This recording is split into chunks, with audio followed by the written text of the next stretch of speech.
El tema que nos, a ver, sí, el tema que perdón un ratito, quiero coordinarlo. Vamos a tocar el día de hoy es sobre la génesis del derecho procesal constitucional, un poco la naturaleza del proceso o del derecho procesal constitucional, el anteproyecto del nuevo Código Procesal Constitucional, así como, digamos, los fines de del proceso de derecho procesal constitucional y los principios, ¿no?, que rigen este tipo de procedimiento, ¿no? En estas dos horas que nos han concedido para disertar el tema, ¿no? Vamos a, digamos, acá a cierto tramo, mejor dicho, a la mitad del evento, vamos a dejar el uso de la palabra para que ustedes tengan a bien formularnos preguntas o algunos comentarios o precisiones. Muy bien. Eh, Ustedes han escuchado hablar, pues, del derecho procesal constitucional, ¿no? Perdón, un poquito. Pero antes de conversar al respecto, antes de tratar de definir o establecer su naturaleza, su objetivo, sus fines, tenemos que hablar cómo nació este proceso, ¿no? Este derecho procesal, ¿no? Al respecto diremos, pues, que la utilización del vocablo derecho procesal constitucional tiene, pues, algunos antecedentes eh, históricos, doctrinales y el nacimiento de la disciplina jurídica como tal, ¿no? ¿Quién- ¿Quiénes utilizaron por primera vez este vocablo de derecho procesal constitucional? Lo hicieron, lo hizo el jurista español Niceto Alcalá Zamora y Castillo, ¿no? Eh, el uso de este concepto surge en la década de los 40 del siglo XX, es decir, en el siglo pasado, y el jurista y procesalista español Niceto Alcalá Zamora y Castillo lo crea durante las obras en su exilio por los países de Argentina y México. ¿Y por qué se exilió? Porque evidentemente él discrepaba con la dictadura de, del general Francisco Franco en España, ¿no? Entonces él estuvo forzado a huir de su país natal para desarrollar esta disciplina, ¿no?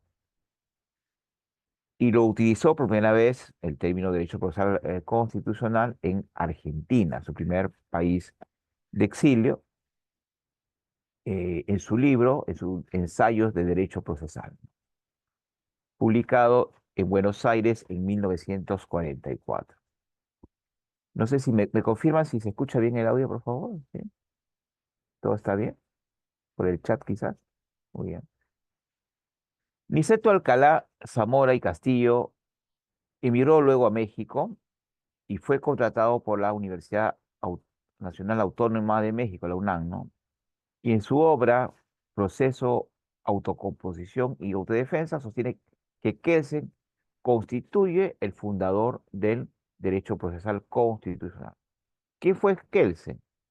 Kelsen fue un jurista austríaco, austríaco que, como vamos a ver, no solamente es el creador de esta disciplina, antes que el nombre lo acuñara Niceto Alcalá, y además fue el creador o el que propició la creación del primer tribunal constitucional del mundo, que fue el Tribunal Constitucional de Austria, ¿no?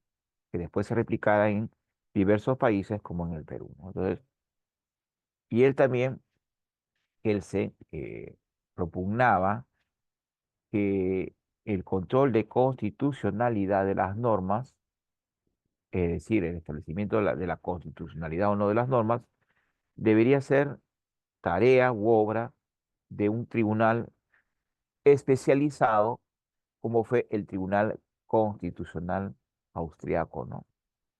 Entonces, él decía, pues, que establecer si una norma se encontraba en consonancia, en armonía con la Constitución, y además la aplicación de esta norma vulneraba o no algún derecho fundamental o constitucional, debería estar a cargo de un tribunal especializado a través del denominado control concentrado de la constitucionalidad.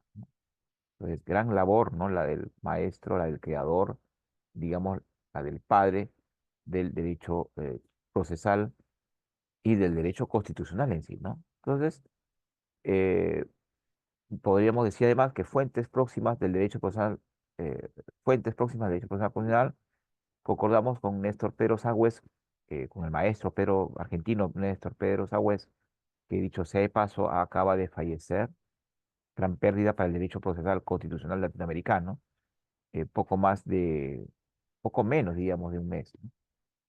En Argentina, país natal. Entonces, ¿qué nos decía el maestro Néstor Pedro Sagües?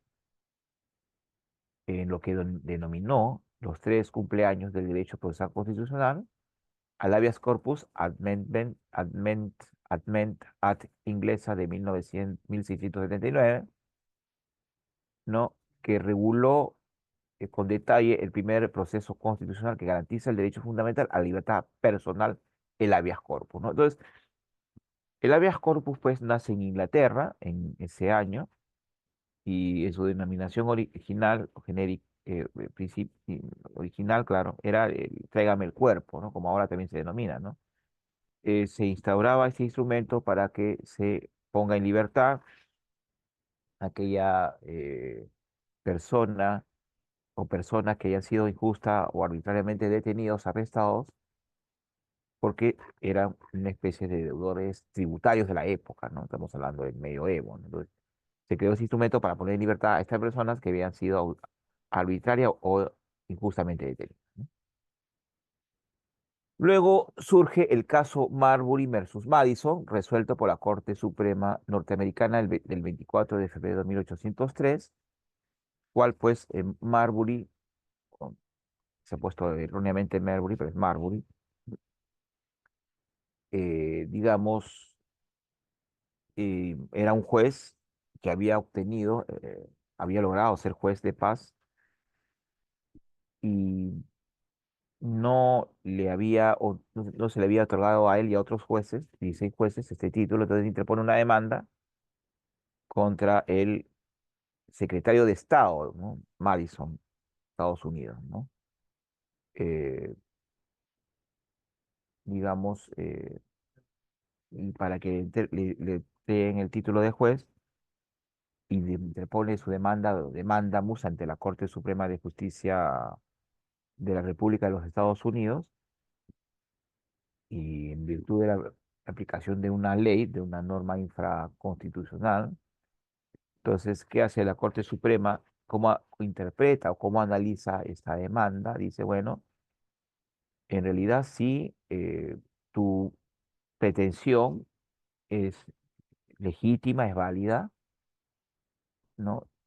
Eh, para que se te otorgue el título de magistrado, de juez de paz, pero la Corte Suprema norteamericana no es la competente para conocer esta pretensión en, en una interpretación de la Constitución norteamericana. Dice, no, la Corte Suprema, según la Constitución norteamericana, es competente para conocer casos, digamos, diplomáticos o cuando hay conflicto entre estados, ¿no? Pero no es competente, le dicen o se resuelve en la sentencia, no es competente la Corte Suprema de Justicia de la República, ¿no? O sea, tu pretensión está bien, pero no somos competentes para conocerla.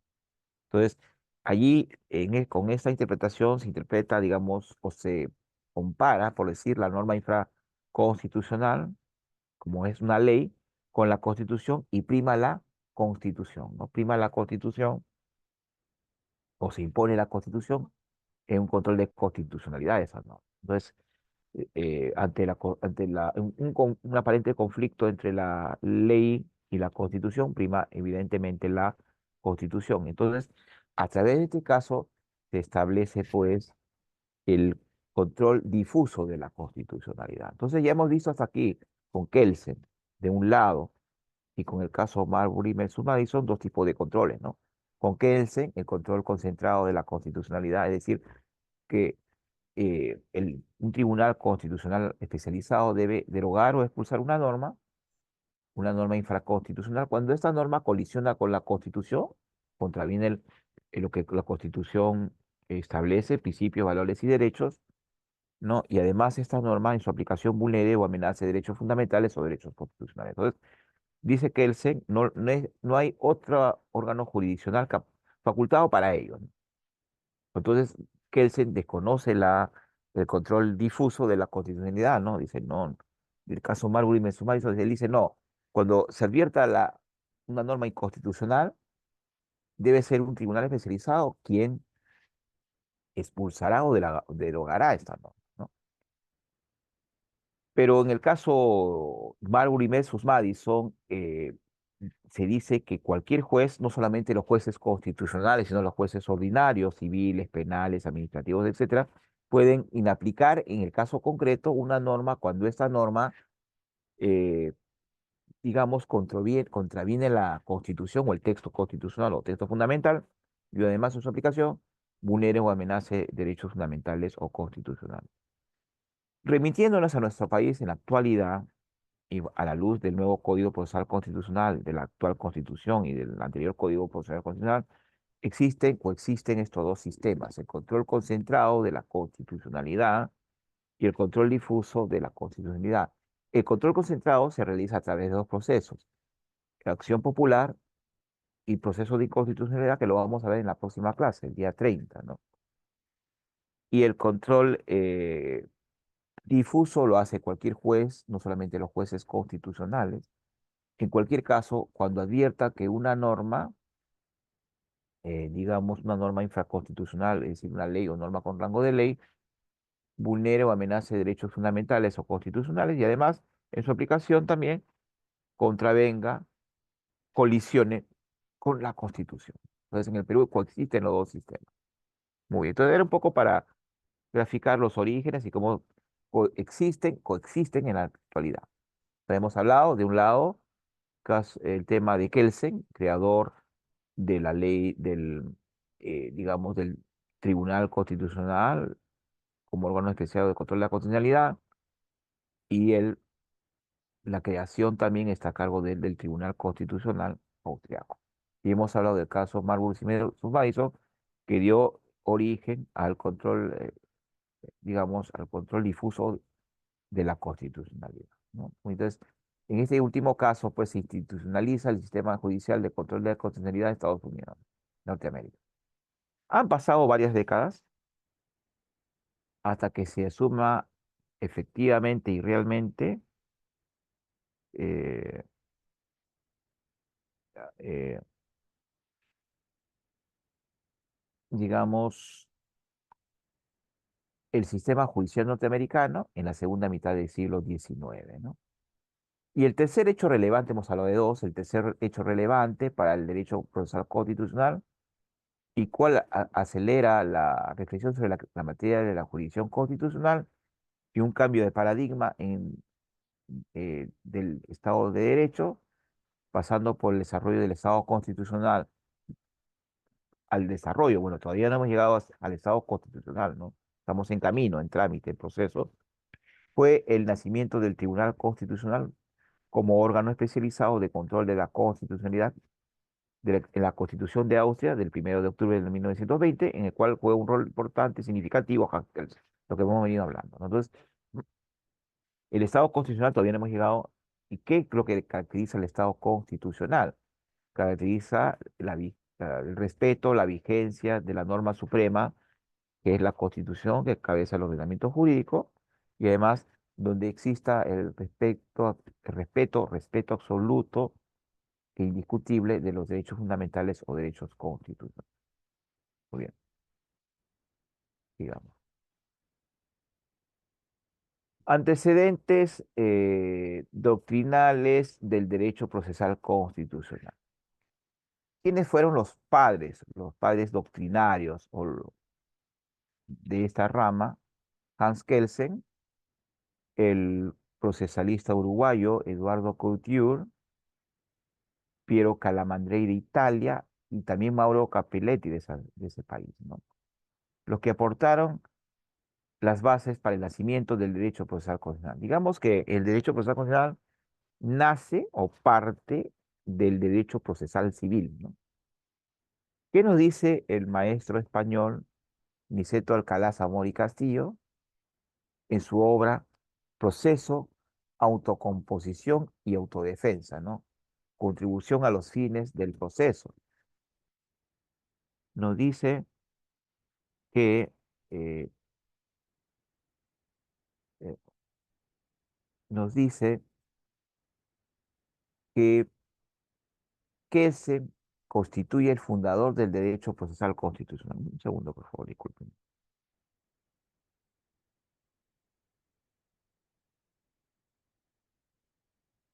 Un segundo, por favor.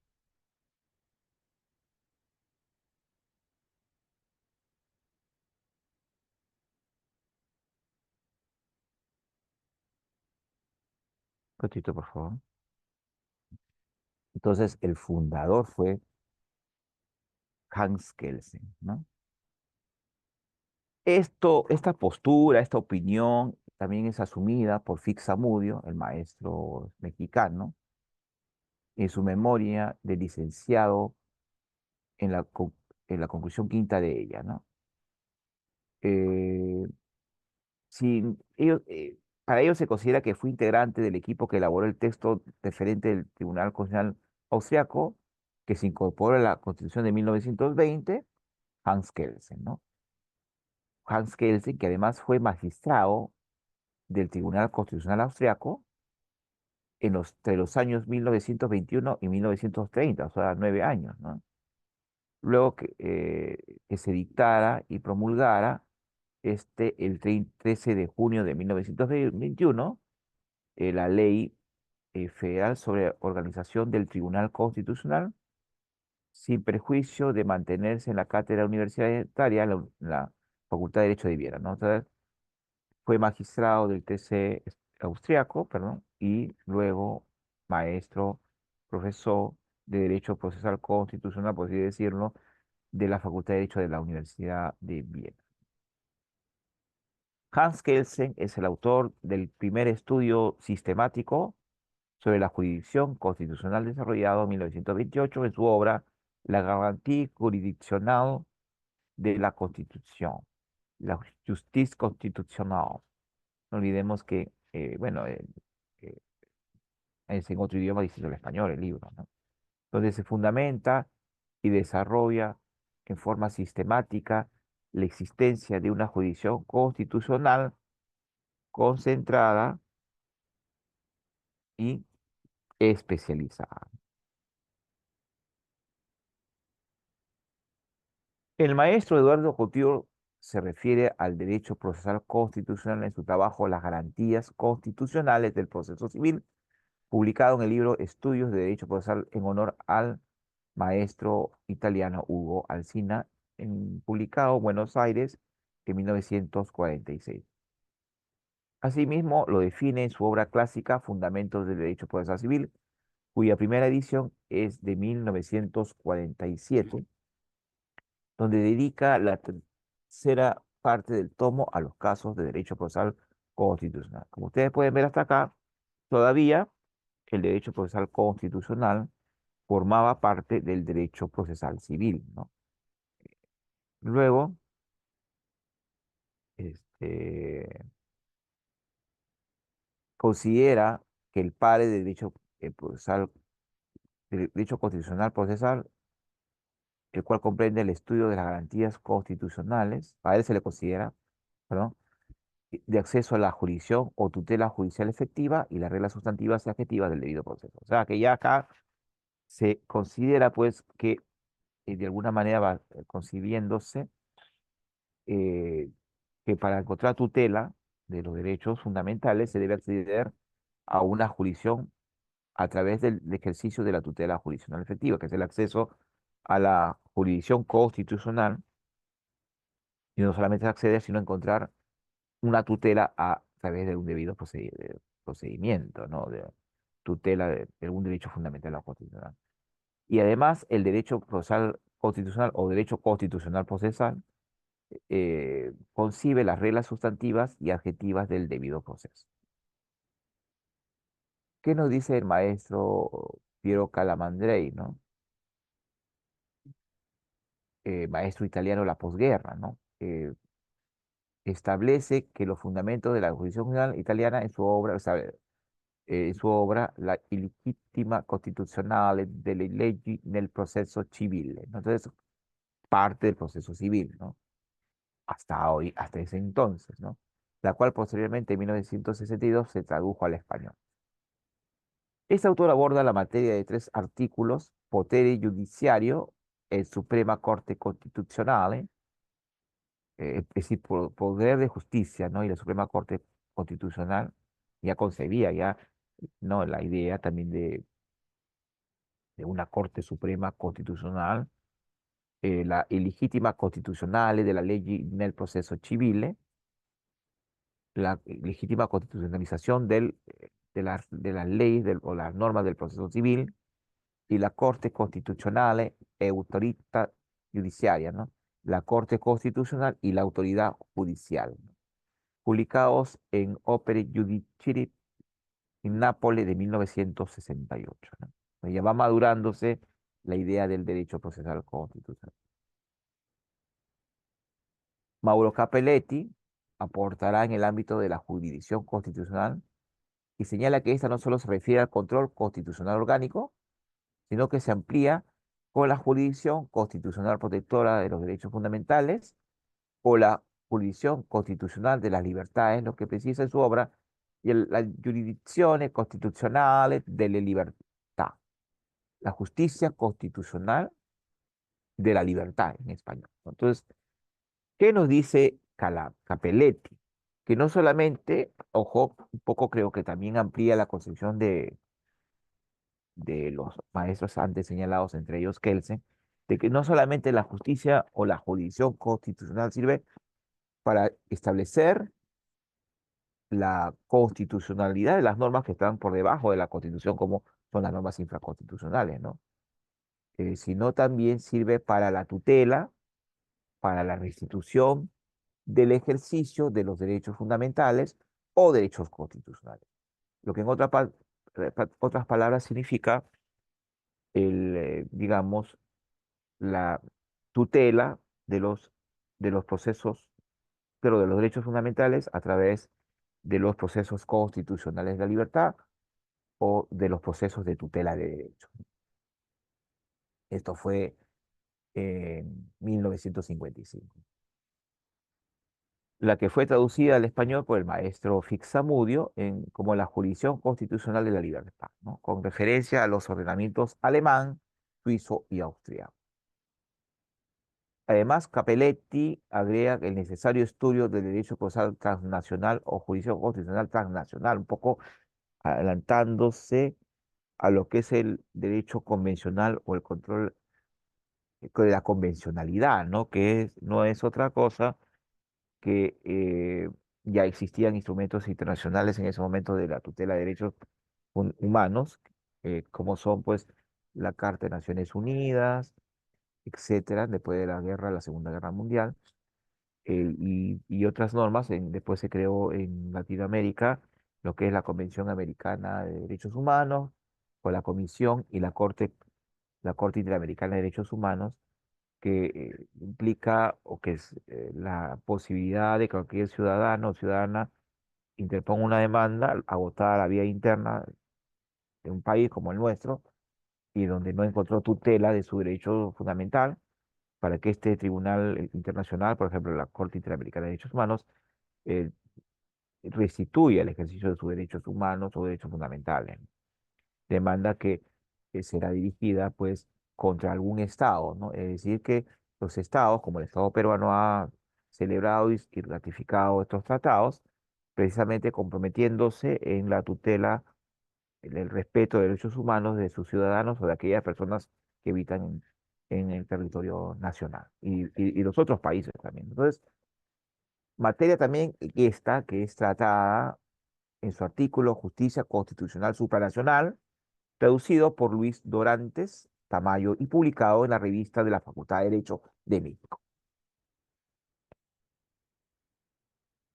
Luego hablaremos del desarrollo del derecho procesal constitucional como disciplina jurídica y su estudio sistemático por Héctor Fix Zamudio, colega. Este maestro fue discípulo del Carlos Zamora y Castillo, quien desarrollará y se sistematizará el derecho procesal constitucional como una disciplina jurídica, ¿no? Ya como una disciplina jurídica, poco a poco distinguiéndose de lo que era parte del derecho procesal civil, ¿no? Su primer trabajo fue su tesis de licenciado en Derecho de 1955, denominada La garantía jurisdiccional de la Constitución mexicana, ensayo de una estructura procesal del amparo. En México, dicho sea de paso, se creó el amparo, ¿no? En Inglaterra hemos visto el habeas corpus. El amparo es una institución netamente latinoamericana, coincidente con la Constitución de Querétaro de 1917 aproximadamente. Entonces, esta obra se publicó en 1955, se defendió en 1956 y se publicó dos de sus capítulos en la revista La Justicia en 1956. Luego, su contenido completo en su obra El Juicio de Amparo. Muy bien.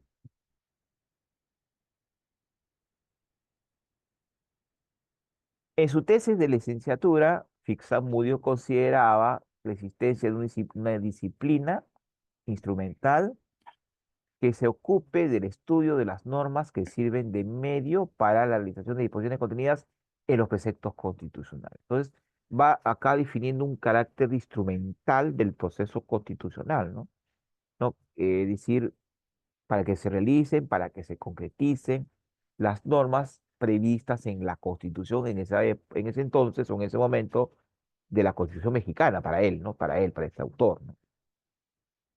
Cuando estos derechos, cuando estas disposiciones, es decir, cuando, en otras palabras, disposiciones en la Constitución se puede denominar o se pueden identificar también como bienes, valores, principios, derechos constitucionales o derechos fundamentales, ¿no? Entonces, digamos, se instaura un proceso, derecho procesal cuando estos derechos son desconocidos, son violados, vulnerados, afectados o existe incertidumbre sobre su significado.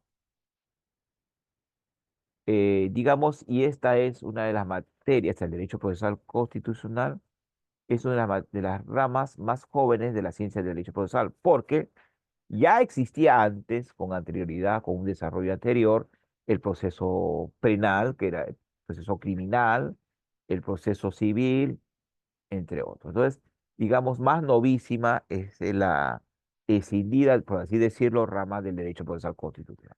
Y por lo tanto, no ha sido objeto todavía, en ese entonces, de una doctrina sistemática que defina su verdadera naturaleza y establezca sus límites dentro del inmenso campo del derecho. El derecho es amplio. Fixamudio, en su ensayo La garantía jurisdiccional de la Constitución mexicana, ensayo de una estructura procesal de amparo, se refiere al derecho procesal constitucional como aquel que se ocupa del examen de las garantías de la propia ley fundamental, o sea, de la Constitución, y que están establecidos en esta misma norma suprema. ¿Cuáles fueron los aportes más maduros de Fixamudio? Eh, Se encuentran, pues, en su obra Derecho Constitucional Mexicano y comparado de 2003, ¿no? Fue publicado después. Y la defensa de la Constitución en el ordenamiento mexicano, publicado en el 2006. Fixamudio, en la garantía jurisdiccional de la Constitución mexicana, ensayo de una estructura procesal de amparo, conceptualiza el proceso constitucional como un conjunto armónico y ordenado de actos jurídicos. Diríamos, para traducirlo actualmente, actos jurídicos procesales. Actos jurídicos procesales. En vista de la composición de la litis de trascendencia jurídica que establece una relación de las partes con el juzgador y que se desenvuelve en una serie de concatenadas de situaciones. Entonces ya se va configurando qué consiste el derecho procesal constitucional, ¿no? Repito, son un conjunto armónico y ordenado de actos jurídicos. Dijimos actos jurídicos procesales, ¿no? Y además, la existencia de partes procesales, que no son otros que la parte demandante y la parte demandada, ¿no? Estos actos se desenvuelven en una serie de concatenadas de situaciones, digamos, de situaciones o de un sistema procedimental, por así decirlo.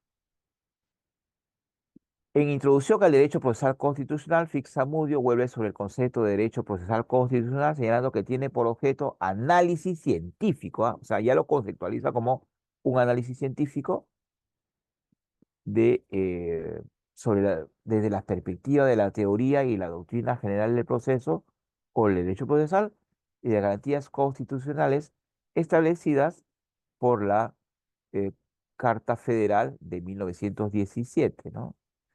Con sus numerosas reformas posteriores. La Carta Federal es la Constitución de Querétaro, la Constitución Mexicana de Querétaro de 1917, ¿no? Entonces, ¿cuáles son las garantías constitucionales, ¿no? Entre ellas encontramos, pues, el amparo mexicano.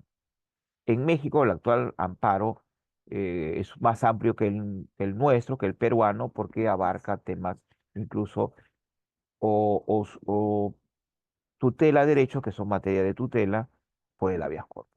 Entonces, él dice que hay que estar conscientes de que hay una presencia de las diversas disciplinas procesales respecto del derecho sustantivo, que es relativamente reciente y que ese desprendimiento ha sido paulatino, comenzando por el derecho procesal civil y penal. O sea, digamos, los procesos, como el civil y penal, y como también, según él, lo sería el constitucional, se desprendieron de la parte sustantiva de sus respectivas especialidades. Por ejemplo, el derecho civil del Código Civil o de las normas sustantivas del Código Civil, y el derecho penal igual del, del Código Penal o Código Criminal de la época, pero el derecho procesal constitucional, digamos, se desprendería de la Constitución, ¿no?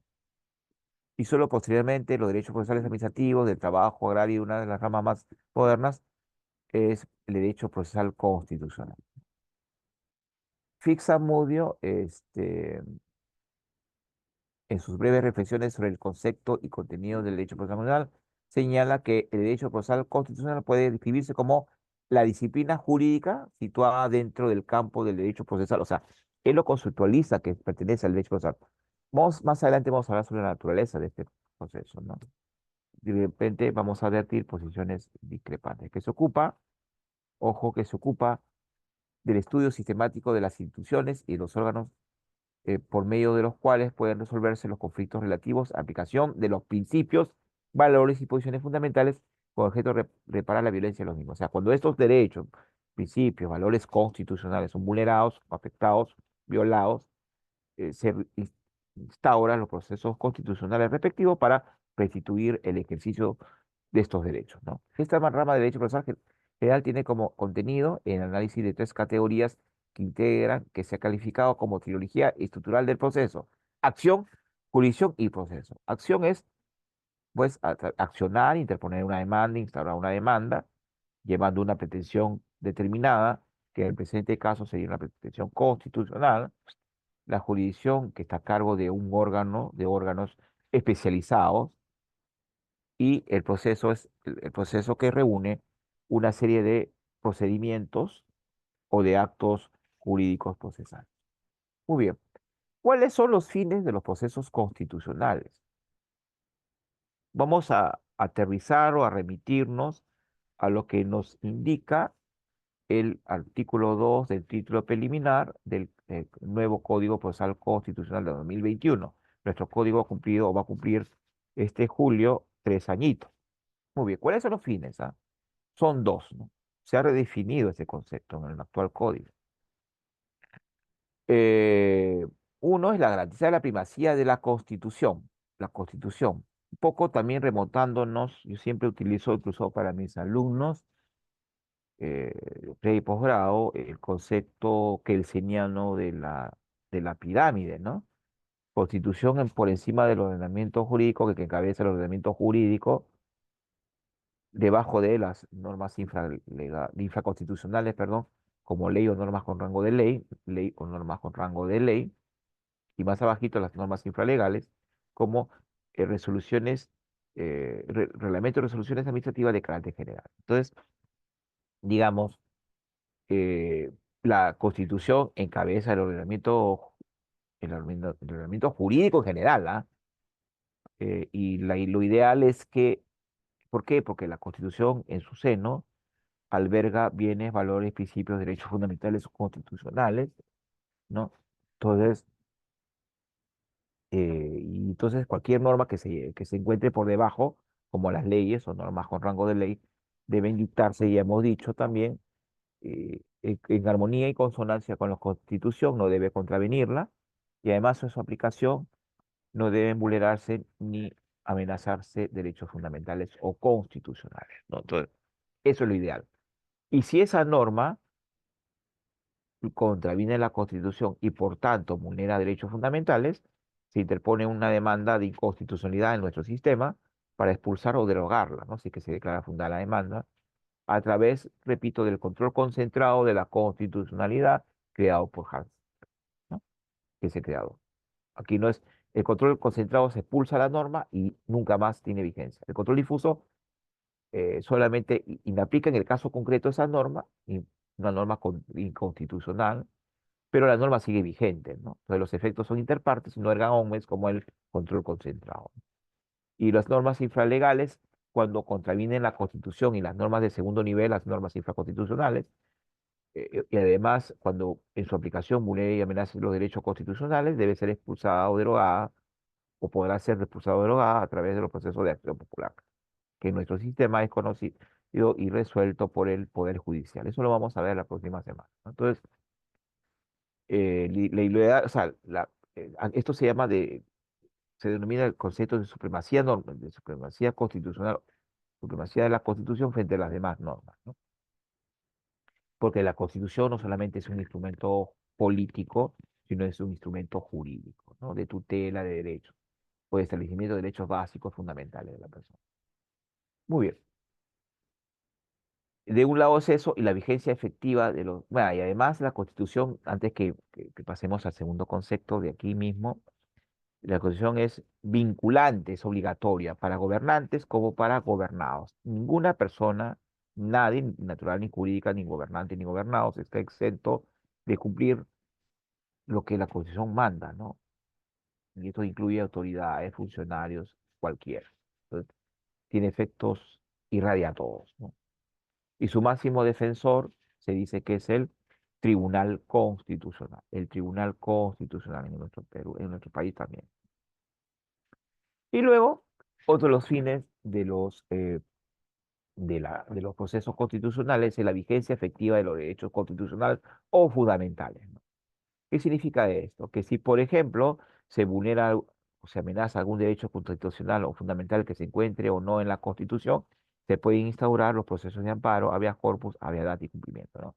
Que lo vamos a ver el día 30, ¿no? Que tenemos también con ustedes otra sesión. Muy bien. Ahora, como tercer tema, vamos a hablar sobre el debate sobre la naturaleza del derecho procesal constitucional,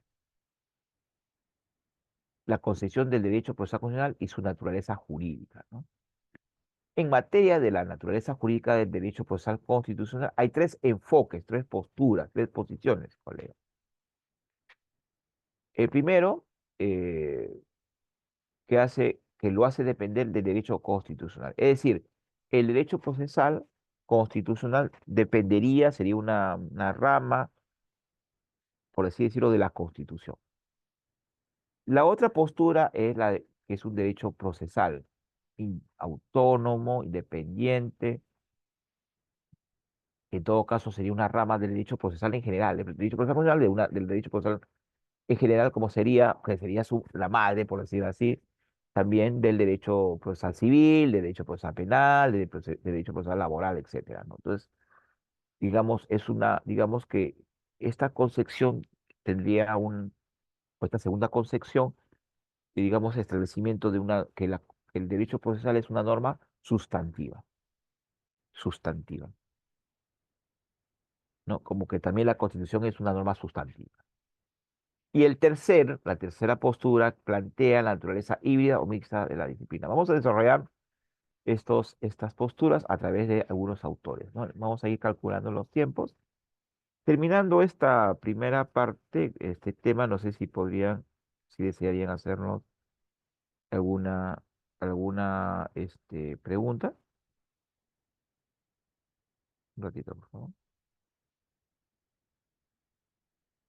Eh, Esta postura es asumida en Alemania por el maestro Peter Haberlas, el cual considera que el derecho procesal constitucional como un derecho constitucional sustantivo y concretizado, ¿no? Bueno, también sustantivo, ¿no?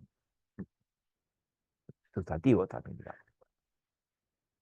Lo explica en un derecho eh, lo explica desde 1973 en Alemania y dice que la peculiaridad del derecho procesal constitucional a la cual lo encuentra emancipado, dice, del resto del derecho procesal. Es decir, es independiente, emancipado. En un inicio surgió como parte del derecho procesal, pero ahora es absolutamente libre, emancipado, y rechaza la doctrina de la laguna según la cual debe aplicarse supletoriamente las normas procesales civiles, ¿no? Nuestro Código Procesal Civil, perdón, nuestro Código Procesal Constitucional no asume esta postura, porque advertimos de su título preliminar que sí se pueden aplicar de forma subsidiaria normas del proceso civil, por ejemplo, ¿no? En cuanto a notificación, medidas cautelares, etcétera. Pero para este autor dice no se pueden aplicar supletoriamente normas del proceso civil, dice, ¿no? Él sostiene una interpretación que denomina específicamente jurídico constitucional, donde hay que elaborar las normas de la ley del Tribunal Constitucional Federal alemán y los principios del derecho procesal constitucional, ¿no? Entonces, una norma especial, digamos, ¿no? Él también considera la conexión funcional del derecho procesal constitucional formal y el derecho constitucional sustantivo como consecuencia de la circunstancia de que el Tribunal Constitucional Federal tiene el doble carácter de tribunal y de órgano constitucional.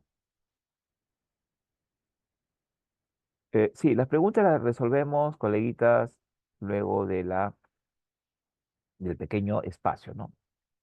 Muy bien, entonces no se preocupen, vamos a responder las preguntas en el chat. La interpretación y la concretización de la Constitución en los procesos especiales del derecho procesal a través de la Constitución como proceso público. Es decir, que ¿cómo se concretiza la Constitución? A través del derecho procesal constitucional, ¿no? Entonces, esto plantea exigencias específicas de racionalidad y aceptación, ¿ya? Entonces dice, el derecho procesal constitucional es un instrumento que concretiza las normas constitucionales. En los códigos procesales comunes, como el civil penal, pueden descubrirse muchos conocimientos jurídicos y valores de experiencia, pero el Tribunal Constitucional Federal alemán puede modificarlos conforme a su estatus y una serie de resoluciones recientes muestra que el tribunal lucha bastante por lo específico del derecho procesal constitucional. O sea, dice que eh, estas, digamos, los conocimientos jurídicos y valores de experiencia pueden ser modificados, en todo caso, a través de la creación jurisprudencial por el juez constitucional, dice, ¿no? No olvidemos que el derecho procesal constitucional digamos, se instaura para tutelar derechos fundamentales, procesales, pero también tiene una parte orgánica que se defiende la Constitución frente a sus arremetidas, ¿no? Con la aplicación de normas inconstitucionales, hemos dicho, ¿no? Entonces, él dice que, digamos, el juez puede crear derecho, puede crear reglas jurídicas, esa es parte de la autonomía constitucional que también la va a desarrollar en el Perú el profesor César Landa, donde dice, el juez Hércules puede crear derecho, puede crear normas, incluso apartarse de las normas escritas, del derecho positivo, mejor dicho, tanto del derecho sustantivo como del derecho procesal, ¿no? Constitucional. O sea, puede apartarse, en el caso concreto, para la tutela o la restitución del ejercicio de los derechos fundamentales. Muy bien, sí, perdón.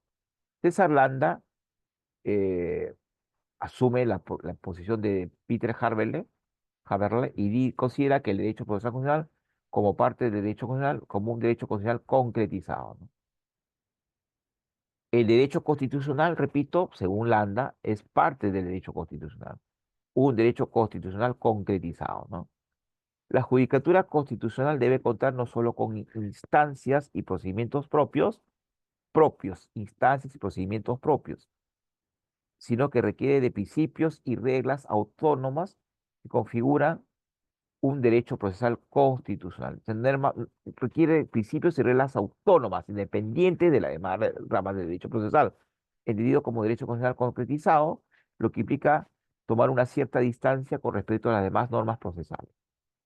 Pero no se trata solo de aplicar la Constitución en su función de normas procedimentales, o sea, aplica la Constitución o interpreta la Constitución a través del procedimiento constitucional, sino también de darles a dichas normas un contenido conforme a la Constitución, en el marco de una actividad constitucional que le otorga sentido a la justicia constitucional, ¿no? Eso es lo que dice el maestro César Landa, ¿no?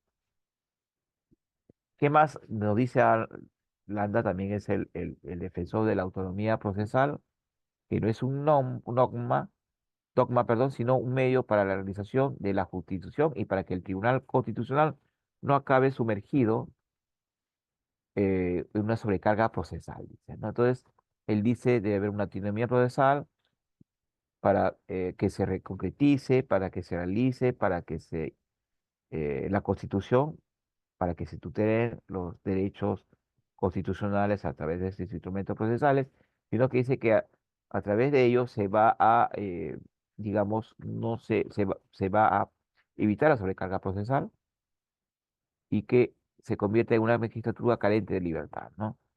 El derecho procesal constitucional también requiere partir y remitirse a principios generales del derecho procesal, pero que no sean contradictorios con la justicia constitucional, sino que se desprendan de la Constitución. Lo máximo de la Constitución. El derecho para Landa, el derecho procesal constitucional debe forjarse en concordancia con los aportes de la autoridad constitucional, para él es muy importante la autoridad constitucional en materia de derechos fundamentales y la interpretación constitucional. ¿Qué es la interpretación constitucional, colegas? La interpretación constitucional es aquella que, por ejemplo, el operador constitucional para la judicatura constitucional, el juez constitucional, si por ejemplo conoce un caso, una petición constitucional y se le solicita la restitución del ejercicio de un derecho fundamental, ¿no? Entonces, ¿qué debe hacer? El primero tiene que mirar la Constitución, mirarla. Por ejemplo, si es de derecho al trabajo, mirar lo que dice la Constitución. Luego, y entonces está el contenido de la norma, de la norma constitucional respecto al derecho al trabajo y la aterriza y la aplica al caso concreto. Para ello también puede valerse de doctrina jurisdiccional, perdón, jurisprudencial, de doctrina jurisprudencial. ¿Sí? Eh, Muy bien, entonces, de la doctrina jurisprudencial, ¿no? Y además, Landa nos dice, pues, que el juez con esa bendita autonomía procesal puede eh, salirse de lo establecido positivamente, de las normas positivas, haciendo una interpretación a favor de la tutela y la restitución de los derechos fundamentales o constitucionales, ¿no? Por eso, por cuanto sea a partir de la práctica del Estado constitucional, el desarrollo de dichos derechos sin su interpretación, la actividad constitucional se convertirá en un factor principal de reflexión y de movilización del derecho procesal constitucional. Muy bien. Y no se preocupe, vamos a responder las preguntas. En España, José Julio Fernández Rodríguez, el derecho constitucional, para él, el derecho procesal constitucional refiere al sector del ordenamiento jurídico que regula los procesos constitucionales. En el Perú, bueno, son 7 procesos, tratándose de una disciplina preferentemente adjetiva, en las cuales no entran las cuestiones sustantivas y orgánicas. Según él, es adjetiva, es instrumental. El derecho procesal es instrumental, ¿no? Pero se integra a la justicia o jurisdicción constitucional, materia que a su vez conforma un sector del derecho constitucional. Las especificidades propias de la justicia constitucional son de tal importancia que le otorgan unos presupuestos metodológicos y epistemológicos propios del derecho procesal constitucional. Hay que usar una óptica interpretativa específica del derecho constitucional al margen del derecho procesal general, ¿no? Muy bien. Luego tenemos la segunda postura, la del derecho procesal constitucional, que se ubica dentro de la disciplina y ciencia del derecho procesal, aun cuando con especificaciones propias diferentes al proceso civil, la penal o laboral. Esta perspectiva la sube el maestro Fix Zamudio, quien dice que el ámbito del derecho procesal constitucional se reduce estrictamente a las garantías constitucionales en un sentido moderno, dejando fuera el derecho constitucional procesal. Él sitúa el derecho procesal constitucional dentro del derecho procesal, lo ubica, o sea, como una rama más, ¿no? Como decir derecho civil, procesal penal, ¿no? Pero señala que el derecho procesal constitucional tiene como objeto el estudio sistemático de las instituciones, de los procesos, en el Perú son 7, de los órganos por medio de los cuales pueden resolverse los conflictos relativos a los principios, valores y disposiciones fundamentales con objeto de reparar las violaciones de los mismos. O sea, él dice, el derecho procesal constitucional establece las instituciones jurídicas, los procesos que se deben instaurar tanto para la tutela de derechos como para la defensa de la Constitución, en otras palabras, y los órganos. ¿Cuáles son los órganos?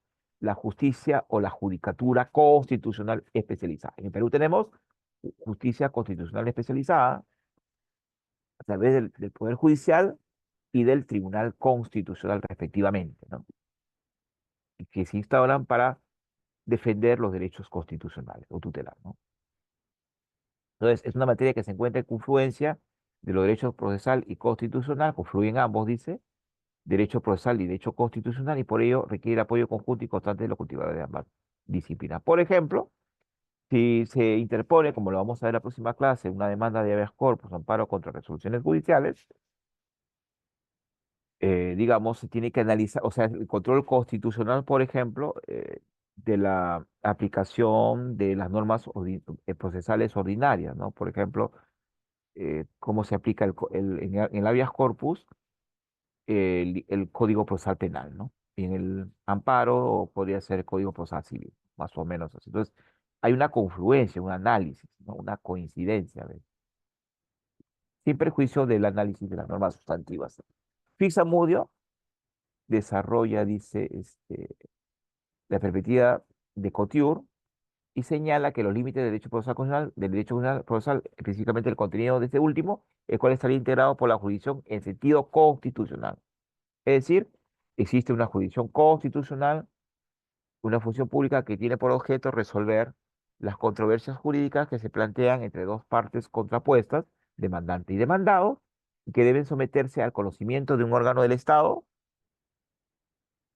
a través de una judicatura constitucional, el cual decide dichas controversias de manera imperativa y desde una posición imparcial, es decir, puede estimar o desestimar una demanda constitucional de manera imparcial, dice, ¿no?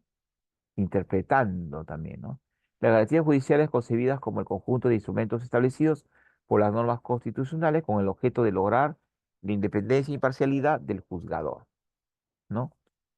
Es decir, las normas constitucionales determinan la imparcialidad del juzgador y las garantías de la parte, la que poseen justiciables cuando acuden a solicitar una prestación jurisdiccional, es decir, una estimatoria, ¿no? De sus derechos. Y además, este,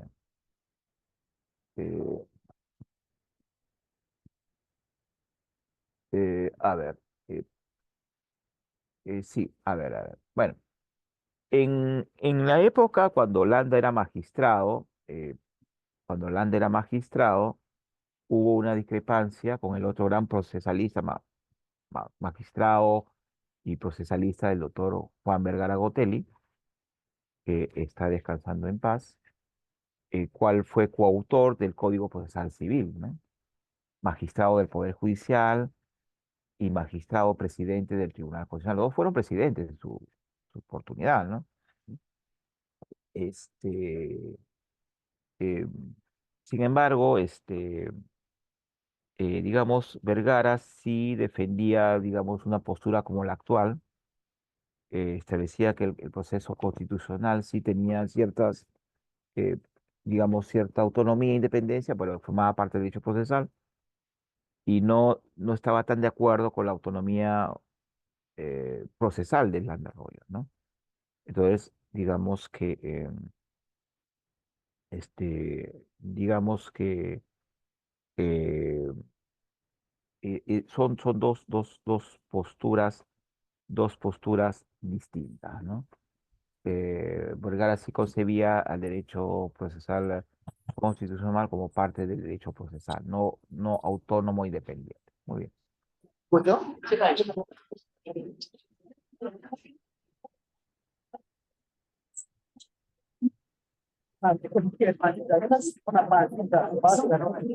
Eh, por favor, su micrófono.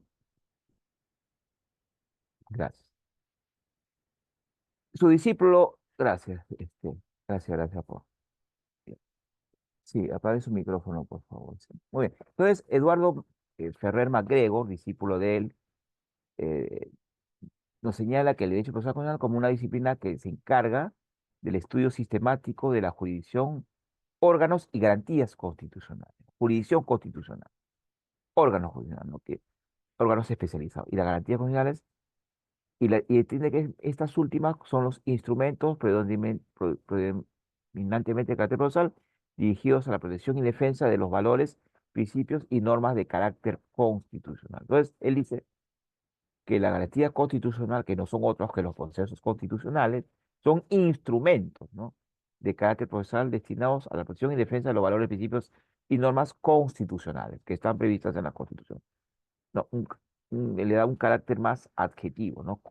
Posición que Vergara Gotelli no la asumía, ¿no? Él decía, bueno, él fue mi maestro también, él decía, pues, que el derecho procesal en general y el derecho procesal constitucional era sustantivo, ¿no? Porque tenía sus propias, se regía por sus propias leyes, ¿no? Muy bien. José Ovalle Favela nos dice que el derecho procesal constitucional es una disciplina que tiene por objeto el estudio del conjunto de normas que regulan el proceso, normas que regulan el proceso destinado a solucionar los conflictos sobre la interpretación y aplicación de las normas constitucionales. O sea, digamos, solucionar conflictos de naturaleza constitucional, es lo que ya hemos venido hablando, ¿no? En esa misma perspectiva se sitúa, pues, Jesús González Pérez, el maestro peruano para el derecho constitucional, peruano se puede decir, y presidente honorario de la Asociación Peruana de Derecho Constitucional, recientemente ha cumplido 80 años, el maestro Domingo García Belaúnde, Juan Colombo Campbell, Andrés Bordali Salamanca. Para González Pérez, el derecho procesal constitucional es derecho procesal si tiene por objeto el estudio de la reglamentación de los procesos constitucionales y no va más allá, extendiéndose al estudio de las cuestiones de fondo que en ellos se debaten. Para González Pérez, el derecho procesal constitucional se ocupa del conjunto normativo que regula el Tribunal Constitucional y los procesos que él conoce, siendo una rama netamente procesal. Para él, el derecho procesal constitucional es el conjunto de normas que regulan el proceso constitucional, el conjunto de normas que regulan los requisitos, el procedimiento y los efectos del proceso constitucional. Regulan, repito, requisitos para acceder a la judicatura constitucional y tramitar un proceso. El procedimiento mismo que está, procedimientos son un conjunto de actos que conforman el proceso y los efectos del proceso constitucional. ¿Cuáles son los efectos? La sentencia. Muy bien. García Belaúnde sostiene que la jurisdicción constitucional debe culminar en un derecho procesal constitucional, siendo una rama del derecho procesal. Él concibe que es una rama del derecho procesal. Eh, no siendo plenamente el derecho procesal constitucional, eh, bueno, y que el derecho procesal constitucional arrastra una serie de conceptos de derecho procesal, ¿no? O teoría del proceso autónomo. O sea, es una serie de conceptos del acto procesal, ¿no? Muy bien. Después tenemos, vamos a avanzar un poquito más, lo demás en los mismos conceptos, ¿no?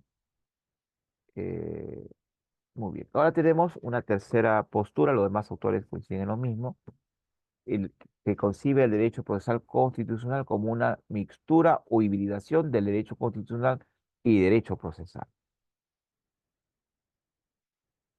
Esta perspectiva mixta la situamos en Zagrebelsky, el maestro Zagrebelsky, quien señala que la jurisdicción constitucional y los procedimientos de aplicación de la Constitución para la resolución de casos controvertidos lleva aparejada una teoría de la Constitución como norma sustancial, norma sustantiva, y cada concesión de la Constitución lleva aparejado una concretización del procedimiento, así como que cada concesión del procedimiento lleva aparejada la concesión de la Constitución, ¿no? O sea, repito, de un lado, cada concesión de Constitución lleva aparejado la concretización del procedimiento, o sea, la Constitución se concretiza a través de un procedimiento, y cada procedimiento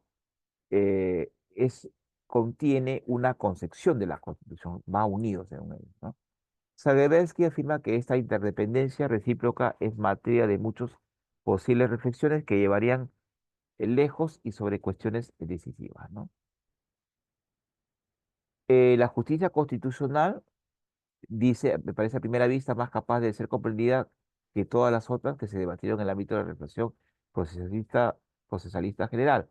La pura y simple dependencia instrumental de las reglas procedimentales respecto de las normas sustanciales, la instrumentalidad de las reglas procedimentales respecto de la Constitución, por así decirla, y la dependencia del derecho sustancial respecto del derecho procedimental, ¿no? Ambas están dependientes, por así decirlo, ligadas, ¿no?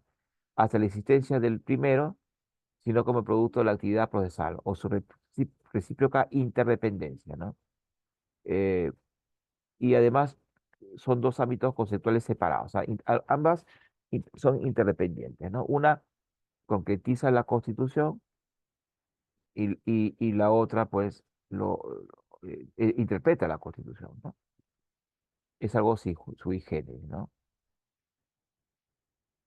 ¿Qué más nuestro Pero Sagüez indica que el derecho procesal constitucional tiene un rol instrumental en el sentido que le toca tutelar la vigencia y objetividad de la Constitución, o sea, es un instrumento para nuestro Pero Sagüez, el derecho procesal constitucional, mediante la implementación de la judicatura y de los remedios procesales pertinentes. Si un proceso está expresa implícitamente tratado en la Constitución, habrá desde luego que desenvolverlo procesalmente conforme a la estructura normativa teórica y lógica que la Constitución marque la Constitución, ¿no? En nuestro país, por ejemplo, los procesos constitucionales, los siete, están establecidos en la Constitución, ¿no? A diferencia de los procesos civiles o penales que no están específicamente establecidos en la Constitución. Entonces, digamos, los procesos están en la Constitución eh, y porque además, y esta conceptualización es para defender o tutelar la Constitución y además defender los derechos fundamentales o constitucionales, ¿no? ¿No? Entonces, eh, o sea, protege la supremacía de la Constitución como norma suprema y luego, digamos, existe un trámite y un procedimiento para ello, ¿no? Muy bien. ¿Qué más nos dice el maestro, no, perdón, María Mercedes Sena Rat, discípula de Sagüez, nos dice que el derecho procesal constitucional como una disciplina jurídica integrada por las normas, principios, comportamientos sociales y valores jurídico-políticos que instrumentan jurisdiccionalmente la supremacía de la unidad. O sea, instrumentan, o sea, estos procesos, el proceso constitucional instrumenta, instrumenta la Constitución, lo instrumentaliza jurídicamente, judicialmente, ¿no? A través de la regulación de los requisitos, contenidos y efectos de los procesos constitucionales de la magistratura constitucional. Ella misma considera que el derecho procesal constitucional como una disciplina situada en una posición ecléctica, ubicando a la disciplina como un sector que interesa a ambas ramas, al derecho constitucional y al derecho procesal, ¿no? O sea, el derecho procesal constitucional aparece como un sector del mundo del derecho que atañe tanto al derecho constitucional como al derecho procesal. O sea, atañe a los dos. El derecho procesal atañe tanto al derecho constitucional, que es la parte sustantiva, y al derecho procesal, que también es sustantivo, pero desde un punto de vista instrumental, digamos así, ¿no? Siendo objeto de estudio ambas ciencias y recibiendo influjos recíprocos de ambos. Muy bien. Vamos a hacer un poquito. Los demás autores se sitúan en lo mismo, por cuestiones de tiempo más bien. Vamos a responder en esa primera parte algunas preguntas. La primera nos dice por el chat, ¿qué significa habeas corpus? Tráiganme el cuerpo, ¿no? Habeas corpus, tráiganme el cuerpo. Es decir, pongan o restituyan la libertad de una persona. La segunda pregunta dice, la sentencia de vista de alimentos, el superior lo reformó del 60 al 30% y la primera instancia sentenció con el 70%. Corrobora la necesidad y los medios de prueba del demandante puede interponer algún recurso constitucional. Eh, no, yo creo, a ver, para interponer, y esto lo vamos a ver en la próxima clase, de repente esta pregunta me la podríamos hacer en la próxima clase, porque esta no es, digamos, en sí la clase de amparo, de amparo contra resoluciones judiciales. Pero bueno, vamos a responder. En todo caso, habría que analizar en el caso concreto si se vulneraron derechos fundamentales sustantivos o derechos fundamentales de naturaleza procesal, ¿no? En el caso concreto, ¿no? Al parecer, según la pregunta, no habría, digamos, vulneración de derechos fundamentales. En todo caso, parecería que digamos, la sentencia, digo, no conocemos el caso, no podríamos dar una opinión más profunda, motivó las decisiones. Bueno, ¿qué obra del profesor Landa? Bueno, el desarrollo del artículo 3 del Código Procesal Penal, en el cual, bueno, hay una obra que es Derechos Fundamentales, donde el profesor Landa Arroyo, en Google podemos encontrar derechos fundamentales o sobre derecho procesal constitucional, que es donde desarrolla esta teoría, ¿no? Muy bien, más preguntas, colegas, para pasar a la segunda parte. Entonces, hemos analizado la naturaleza, en concreto, primero, naturaleza autónoma del derecho procesal constitucional, una otra concepción que la concibe como parte del derecho procesal porque es a través del proceso, digamos, tiene alguna similitud con el derecho procesal en general respecto a que existe jurisdicción, que existe pretensión, procedimiento o actos procesales, este, requisitos a cumplir y una consecuencia. Y una tercera profesión mixta o híbrida que comprende la interdependencia de ambos conceptos eh, para lograr sus fines, el estudio de ambos, ¿no? De ambos conceptos. No sé si hay más preguntas para pasar a la segunda parte de esta clase. Pueden hacerlas por el chat, colegas, ¿no? Esperamos un par de segundos, unos minutitos, mejor dicho.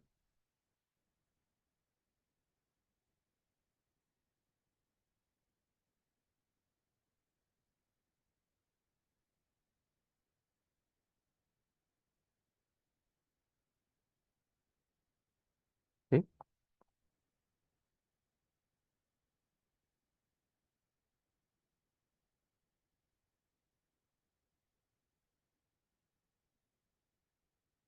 Hay 45 participantes, ¿no? ¿No hay más preguntas, colegas?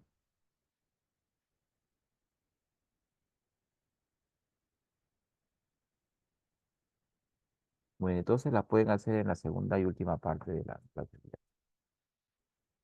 Antecedentes legislativos y el nuevo Código Procesal Constitucional del nuevo Código Procesal Constitucional aprobado en virtud de la Ley 30.307 que va a cumplir 3 años, ¿no? 3 años de vigencia. Es novísimo.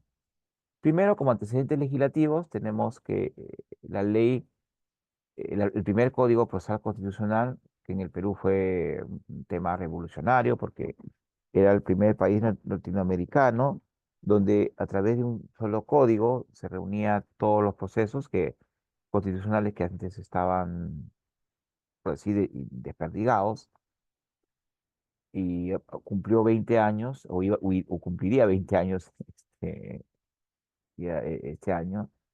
El código que estableció que en comparación con el nuevo código no hay algunas diferencias importantes, pero mantiene la esencia de otros.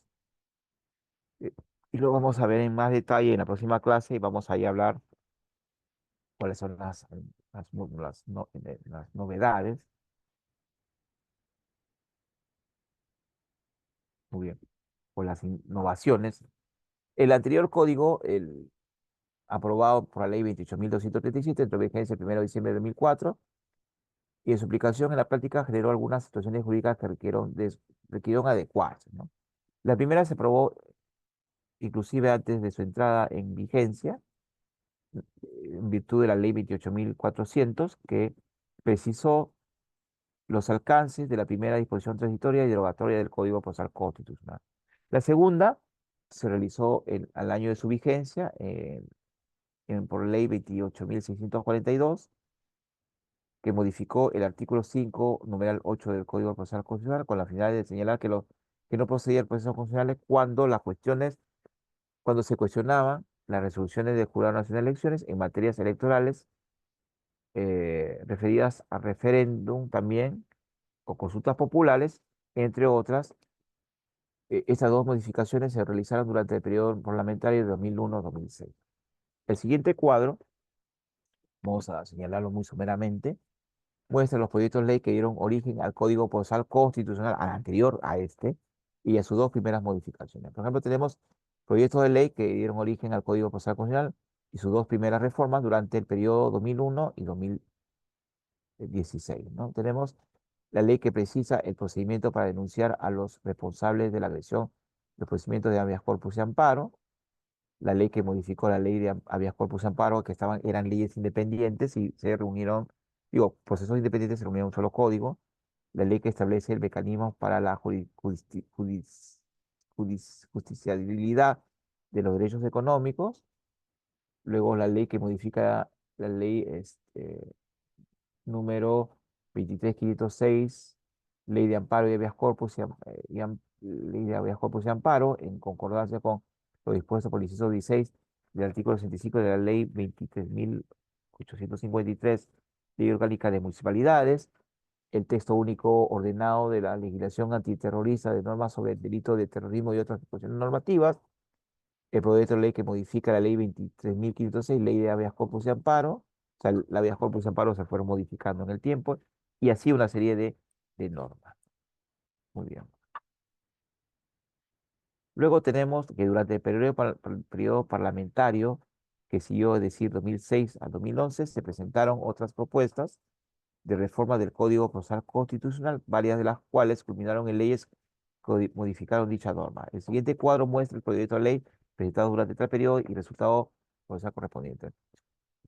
No olvidemos incluso que las modificaciones a estos códigos obedecieron también un poco al desarrollo jurisprudencial, esencialmente del Tribunal Constitucional Peruano, que fue reinterpretando y que fue incorporando, eh, que fue en la práctica desconociendo a través de sus sentencias algunas normas del Código Procesal Constitucional de ese entonces. Por ejemplo, tenemos el proyecto de ley que modifica el Código Procesal Constitucional, ley 28.237, de que deroga el artículo segundo del párrafo séptimo del Código Procesal Constitucional sobre la defensa judicial del Estado, el proyecto de ley que modifica los artículos 6 y 7 del título preliminar del Código Procesal Constitucional y propone modificar estas normas, ley que modifica los artículos 6 del título preliminar 10 y 10, 15, y 51 y 53 del Código Procesal Constitucional, ley que adiciona el artículo 39A del Código Procesal Constitucional y ley que modifica el código, eh, este, ley procesal constitucional referido a la competencia en las acciones de amparo, ley que modifica algunas reglas de competencia y trámite de la habeas corpus, ley que modifica el artículo 51 de la ley 28.237 del Código Procesal Constitucional, ley que modifica el artículo 27 del Código Procesal Constitucional, ley que modifica e incorpora artículos de la ley orgánica del Tribunal Constitucional y modifica el Código Procesal Constitucional, y la ley que modifica los artículos 15 y 51 de la ley 28.237 del Código Procesal Constitucional. Similar situación se presentó durante el periodo parlamentario 2011 y 2016, y que se presentaron la siguiente proyecto de ley, las propuestas que presentaba fueron las siguientes. Ley que modifica el artículo 6 del título preliminar de la ley 28.237, Código Procesal Constitucional, ley que modifica la composición de los jurados electorales especiales y del Pleno del Jurado Nacional de Elecciones, ley que modifica el artículo correspondiente del Código Procesal Constitucional, entre otras normas, ¿no?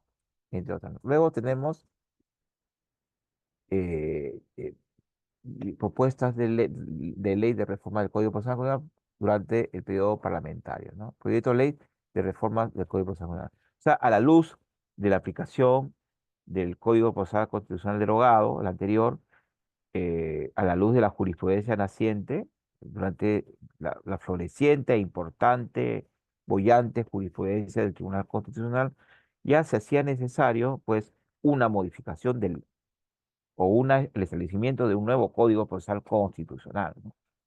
Por ejemplo, tenemos la ley que limita el uso abusivo de las acciones de habeas corpus y amparo. Había una propuesta, porque realmente, y eso se da hasta la práctica, lamentablemente, que muchos abogados, ya sea por malicia, desconocimiento o qué sé yo, fines subalternos, interponen habeas corpus y amparo, sobre todo contra jueces ordinarios del Poder Judicial, ¿no? Un uso abusivo, desmedido, y que de alguna manera hasta ahora, con la aplicación del nuevo código, no ha parado, ¿no? O ley que define la competencia territorial de los jueces que conocen las acciones de habeas corpus. Digamos, ahora sí se estableció una diferente competencia a la anterior, como vamos a ver en la próxima clase, de que modifica el artículo 56 y 97 del Código Procesal Constitucional con la finalidad de garantizar el derecho a igualdad y optimizar el principio de gratuidad, la ley orgánica sobre reforma del Código Procesal Constitucional, ¿no? Cabe mencionar que la Comisión de Constitución y Reglamento del periodo 2017-2018 elaboró un dictamen sobre los proyectos de ley en 1965, 2017 CR y 2027/2017 CR, que acumulado con una iniciativa del Poder Judicial, fue aprobado por unanimidad a finales del 2017. Este dictamen propone la modificación de los artículos 12, 14, 27, 28, 42, 51 y 53 del Código Procesal Constitucional sobre las propuestas planteadas y que se analizará estas normas, ¿no? Antecedentes del proyecto de ley 7271/2020 CR, que dio nacimiento al nuevo Código Procesal Constitucional aprobado en virtud de la ley 31.301. Por ejemplo, tenemos mención especial justifica el proyecto de ley en mención, puesto que su origen, aunque igual que el resto de las propuestas presentado por quien tiene capacidad de iniciativa legislativa, es el resultado de un estudio profundo realizado por un grupo de trabajo creado al interior de la Comisión de Constitución y Reglamento del periodo de sesiones de los años 2020 y 2021, ¿no? Esta se instaló el 20 de abril de 2020, es decir, la Comisión de Constitución y Reglamento aprobó un plan de trabajo que, entre otros aspectos, propuso la conformación de un grupo de trabajo que se encargaría de un estudio de las mejoras del Código Procesal Constitucional. O sea, este grupo de trabajo esencialmente sería conformado por juristas en la especialidad, ¿no? Digamos que esta iniciativa también fue encabezada por el eh, legislador Carlos Mejía Ramírez, quien fue además magistrado y expresidente del Tribunal Constitucional peruano. Luego, en la segunda sesión de la Comisión de Constitución y Reglamento del Congreso de la República de fecha 5 de mayo de 2020, se aprobó que dicho grupo estuviera integrado, pues, por los congresistas Carlos Mejía Ramírez, Luis Roel Alba, nieto del eh, también jurista y ex magistrado del Tribunal Constitucional, eh, profesor Álvaro Rolandini, eh, y Carlos, mire, además también Luis Roel ha sido vicepresidente de la República y asesor del Tribunal Constitucional, es compañero de trabajo, un joven constitucionalista que actualmente es profesor de Derecho Constitucional y autor de obras en la materia, así como Carlos Almerí Beramendi, quienes con el apoyo de su equipo técnico se abocaron al estudio de la propuesta sobre el tema. Hubieron varias propuestas.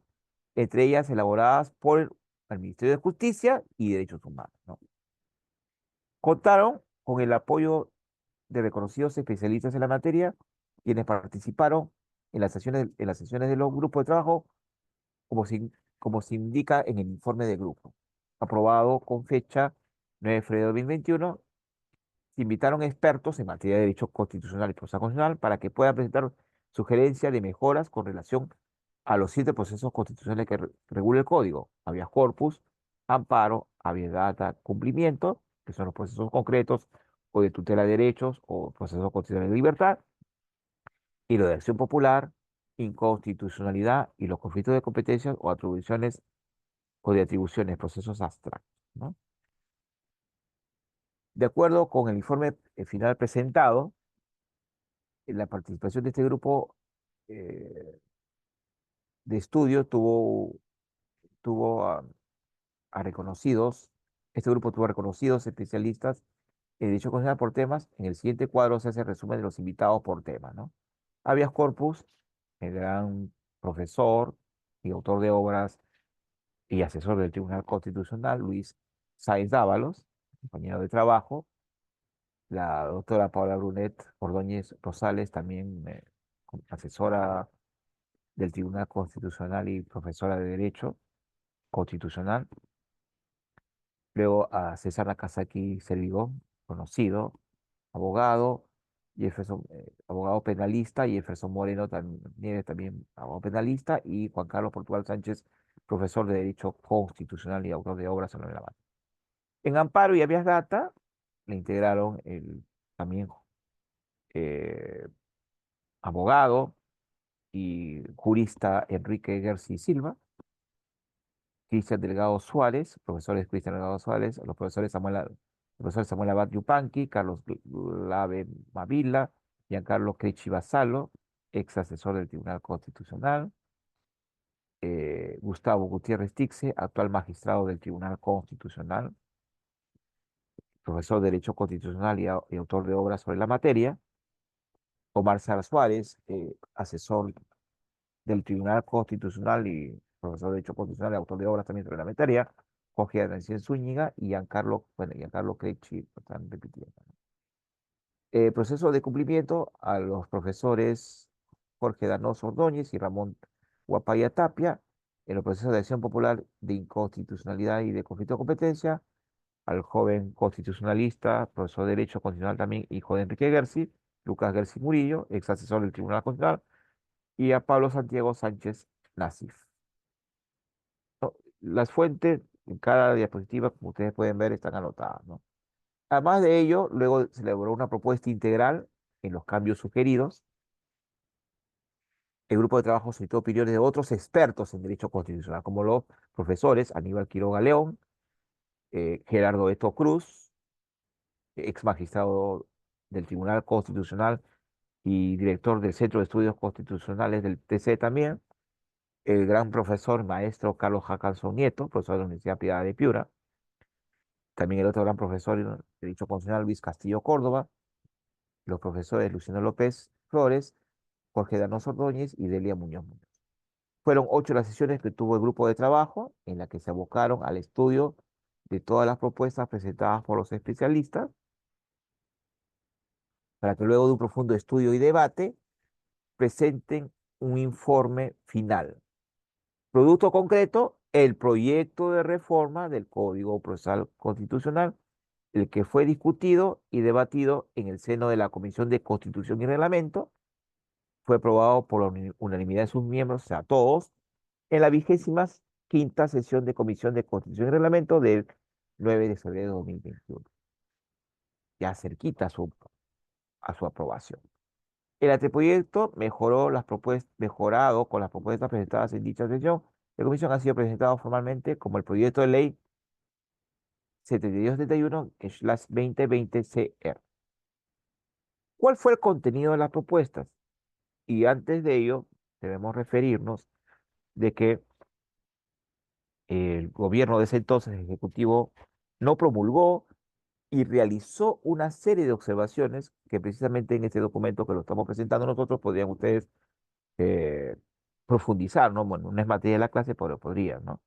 Pueden ubicarlo como Google, este documento como Comisión de Constitución y Reglamento del periodo de sesiones 2021, 2020, 2020 y 2021 Congreso de la República, ¿no? Pueden ver, digamos, cuáles fueron las normas observadas, cuáles fueron los artículos observados del Código Procesal Constitucional por el Ejecutivo de esa época, incluso algunos de los cuales fueron materia de demandas de inconstitucionalidad ya cuando el código fue aprobado por parte del Poder Judicial y otras instituciones, y demandas que fueron desestimadas, y por tanto el Tribunal Constitucional ratificó la constitucionalidad y la validez en todos sus artículos del nuevo Código Procesal Constitucional. Muy bien, entonces, como el Congreso, perdón, como el Ejecutivo no lo aprobó, no promulgó el código, regresó al Congreso de ese entonces, Congreso anterior, y este Congreso, por insistencia, que es un mecanismo constitucional, congresal, aprobó el nuevo Código Procesal Constitucional en virtud de la ley 30.307, ¿no? 31.307, ¿no? Muy bien. 31.307, ¿no? Un segundo, por favor. Muy bien, entonces, lo aprobó por insistencia, ¿no? No, lo aprobó. 31, a ver, un momentito, por favor.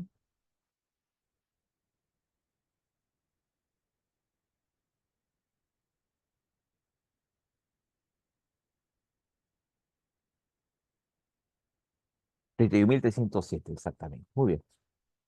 Contenido de las propuestas.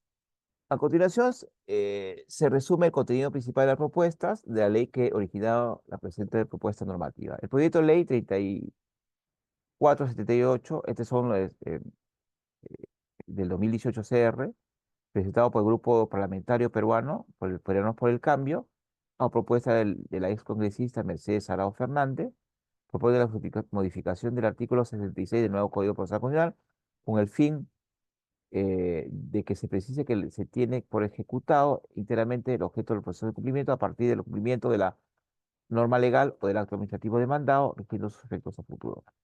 Esta propuesta propone también que señale que el acto administrativo que reconozca o disponga el pago de vengados o establezca obligaciones que deben determinarse por el órgano jurisdiccional especializado puede ser objeto de demanda de cumplimiento, o sea, incluyó como una petición de cumplimiento, ¿verdad? La finalidad es evitar la desnaturalización y abuso de esta acción constitucional. Luego tenemos el proyecto de ley 3754/2018 CR, presentado por el Grupo Parlamentario Cédula Parlamentaria Prista, propone la modificación de los artículos 56 y 57 del Código Procesal Constitucional con la finalidad de garantizar el derecho a la igualdad y optimizar el principio de gratuidad. Para ello propone que si la demanda de amparo fue desestimada, el demandante deberá pagar las costas y costos del proceso siempre que éste sea una persona jurídica por fines de lucro o el juez considere que actuó con manifiesta temeridad, ¿no? Interponer demandas por gusto. En la exposición de motivos, esta es una exposición de motivos también del código, todo eso que estamos viendo de alguna manera, se señala que lo que se busca es, bueno, no es exposición de motivos per se, pero son antecedentes legislativos, y se busca que desincentivar la presentación de demandas insustentables, inviables, destinadas al fracaso. Asimismo, se señala que el principio de gratuidad está pensado para personas de escasos recursos y lo que la ley estima, sin embargo, existen litigantes que pese a tener la capacidad económica para asumir los gastos del proceso, abusivamente se acogen a este principio, afectando el Estado en la apreciación de estos montos. O sea, la gratuidad de alguna manera se extiende prácticamente hasta ahora incluso a todos los litigantes. Luego tenemos el proyecto de ley 7271/2020 CR, presentado por los congresistas Carlos Mejía Ramírez, Luis Alba Roel o Luis Roel Alba y Carlos Almerí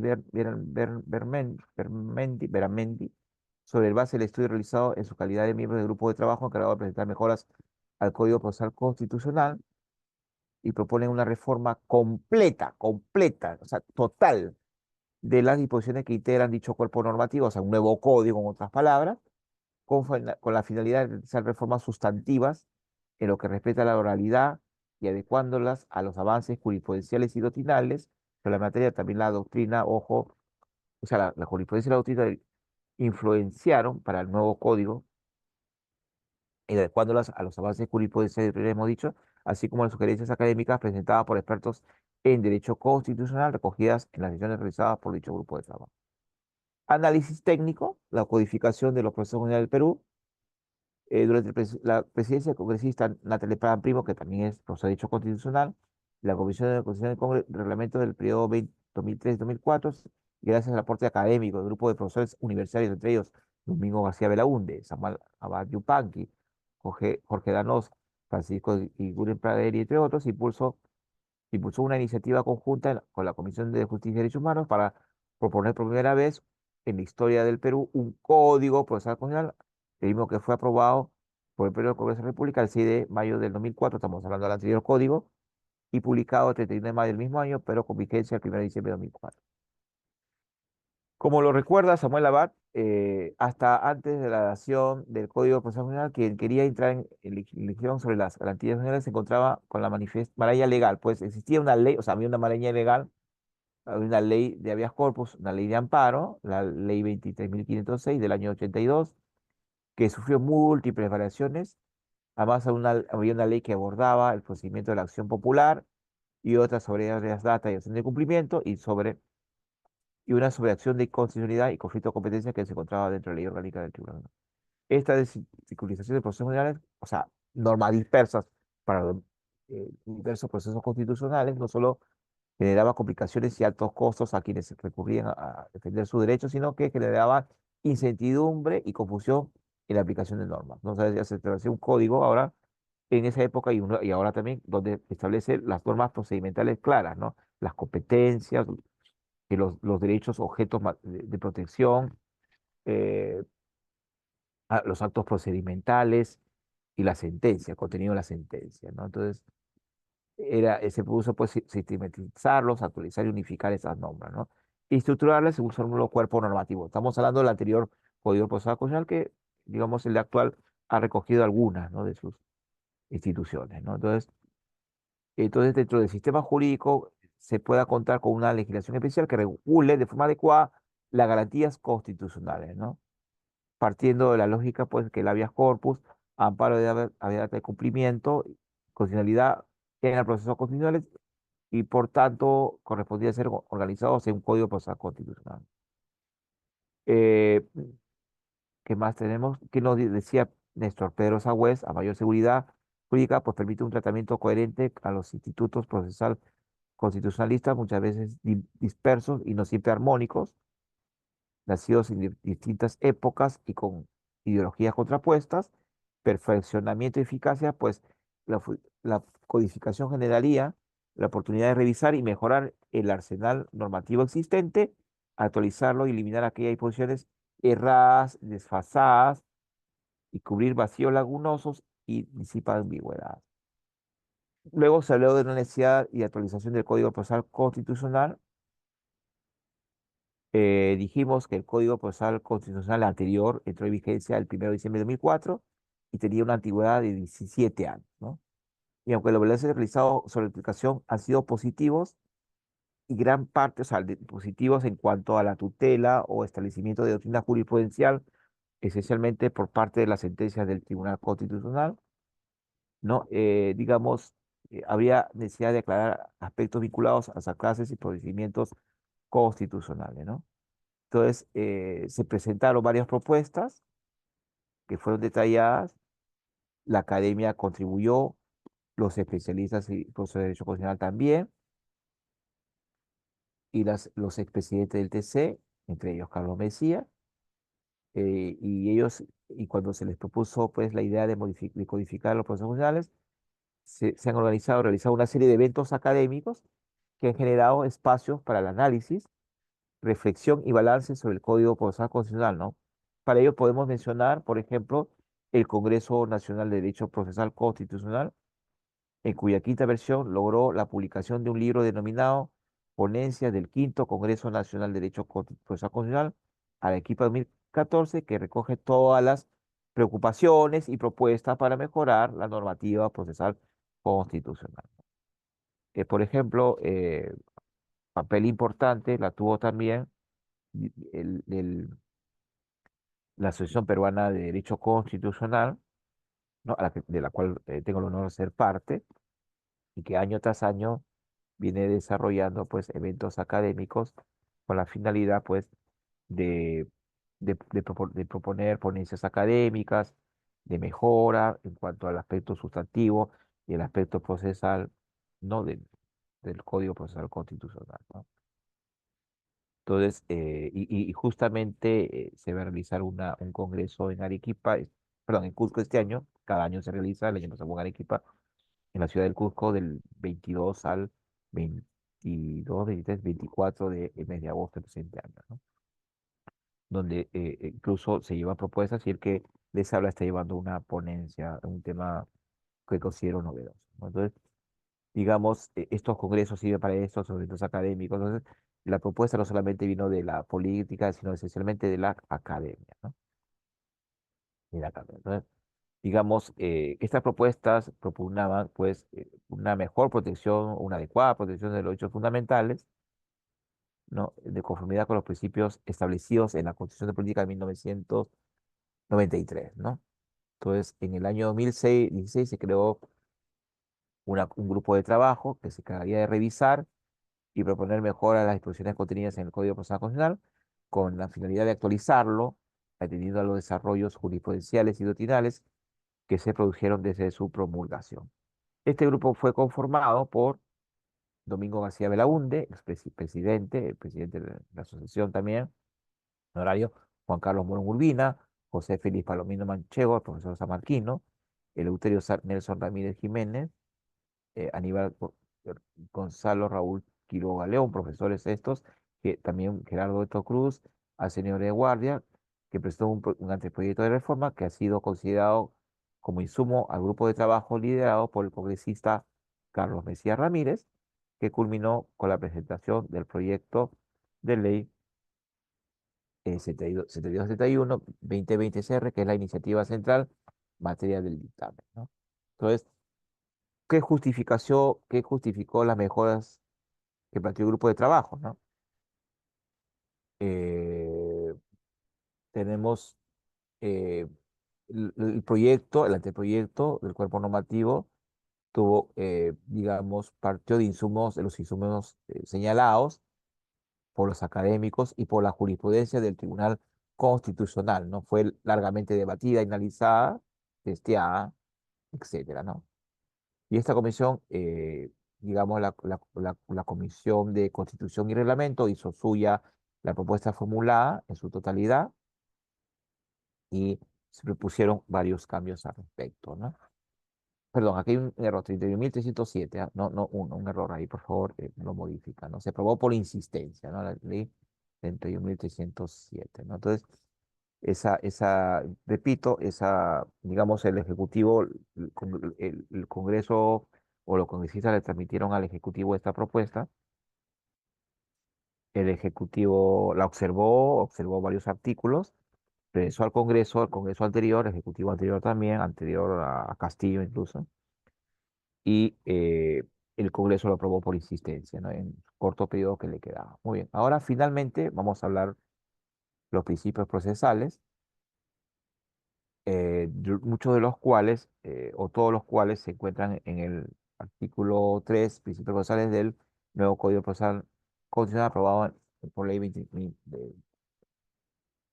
por insistencia, perdón, en la ley, por la ley 31.307, ¿no? 31.307, muy bien. Digamos, ¿cuáles son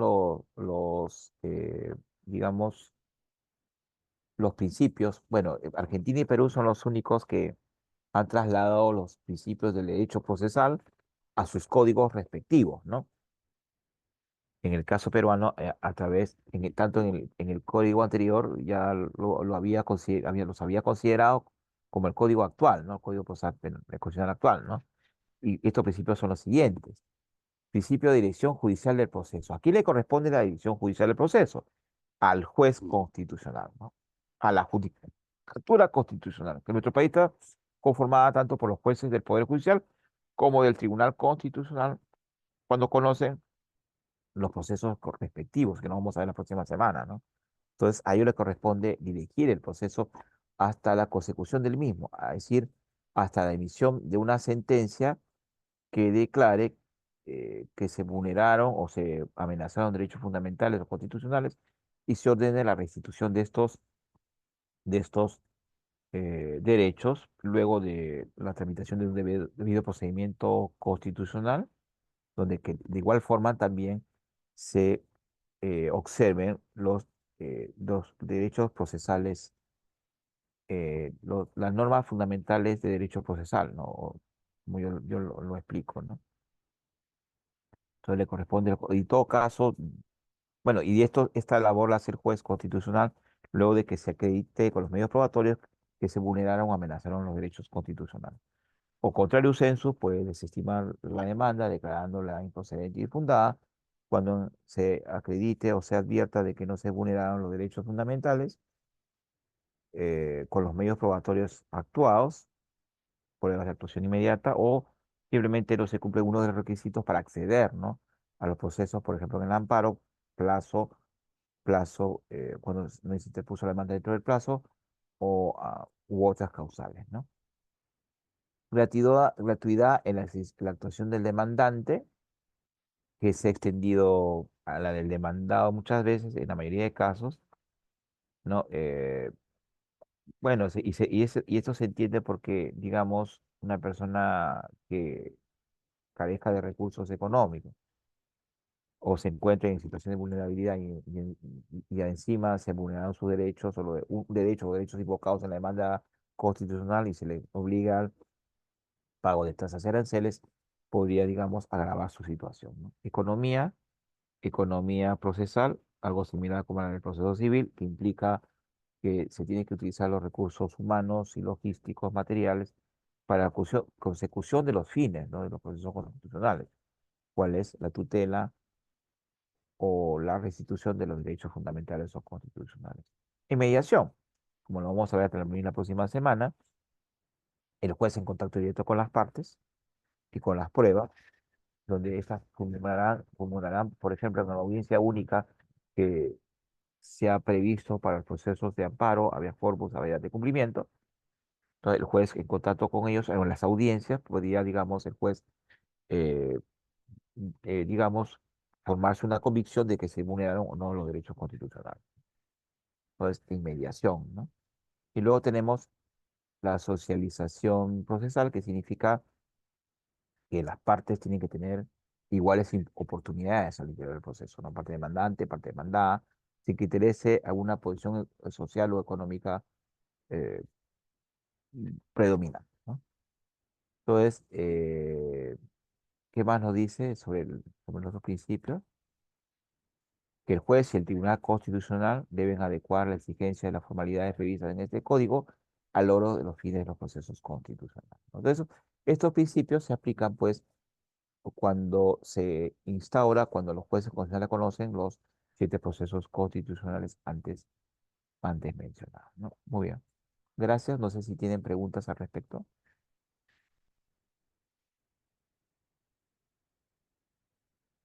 Gracias. Preguntas.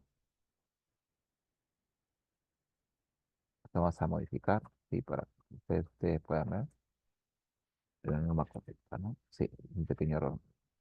¿Preguntas?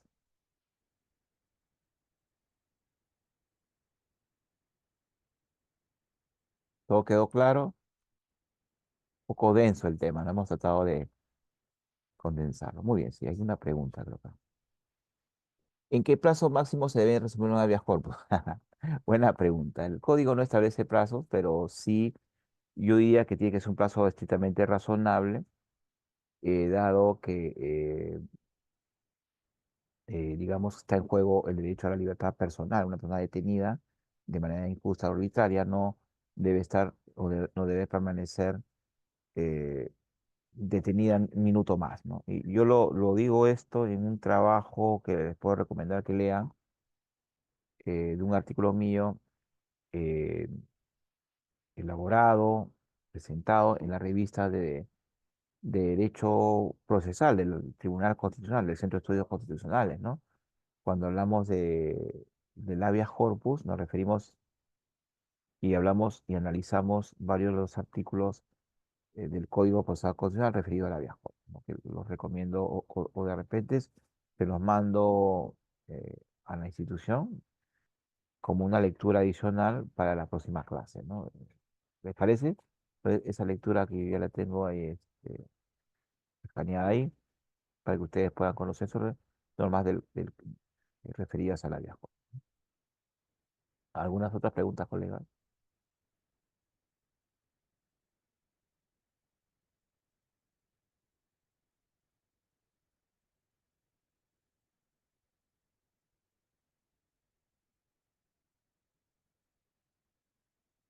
¿Cuál es la forma más adecuada para solicitar una viajo? Bueno, yo creo que, a ver, ¿por qué no? Esas preguntas, tenemos clases, ¿no? La próxima semana sobre viajo, de repente podrían hacer las preguntas como una sugerencia sobre el aspecto procesal, los aspectos procesales, podrían hacer la próxima clase, ¿no?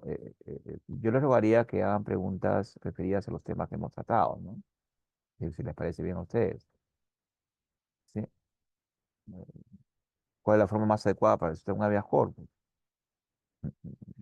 Sea a través de una demanda con una pretensión determinada ante el juez constitucional correspondiente, ¿no? Que tiene una competencia, ¿no?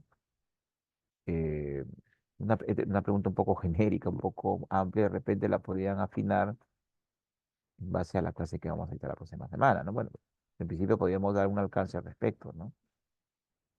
En todo caso, para interponer una demanda se tiene pues que hacer, establecer la petición concreta y los hechos, sobre todo importan los hechos que configurarían la vulneración del derecho a la libertad personal, derechos conexos que son materia de corpus, ¿no? En todo caso, como sugerencia, también una demanda lo más breve posible para facilitar, ¿no? Un poco la resolución del conflicto, ¿no?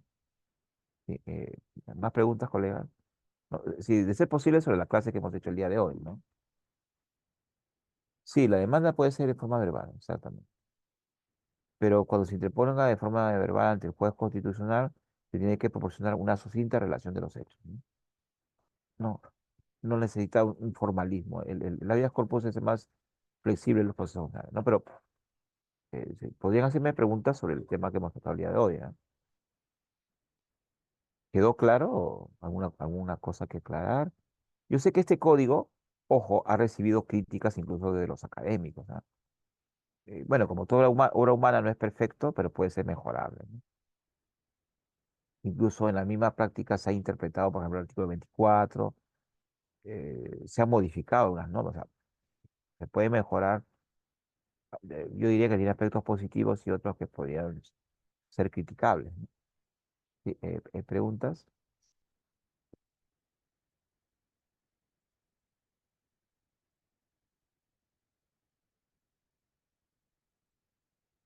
Tenemos 5 minutos más antes de terminar.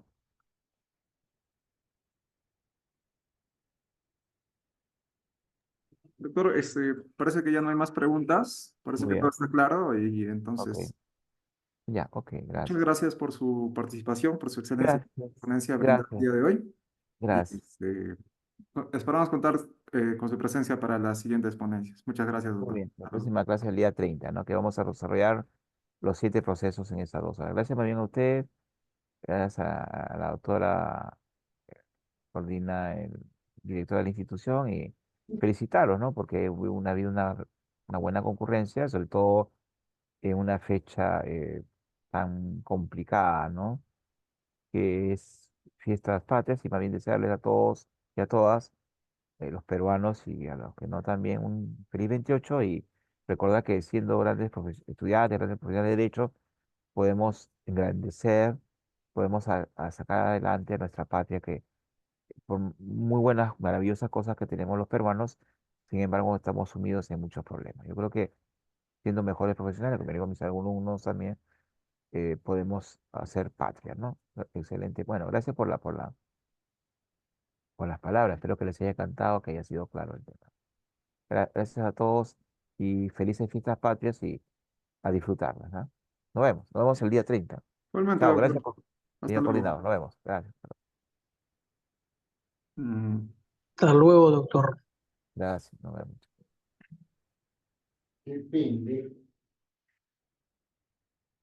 Bueno, para los participantes que aún queden presentes, cuando estén presentes, perdón, Eh, Voy a dejar la sala activa un par de minutos para que puedan dejar alguna consulta que tengan a través del chat y luego voy a cerrar. Eso sería todo. Gracias.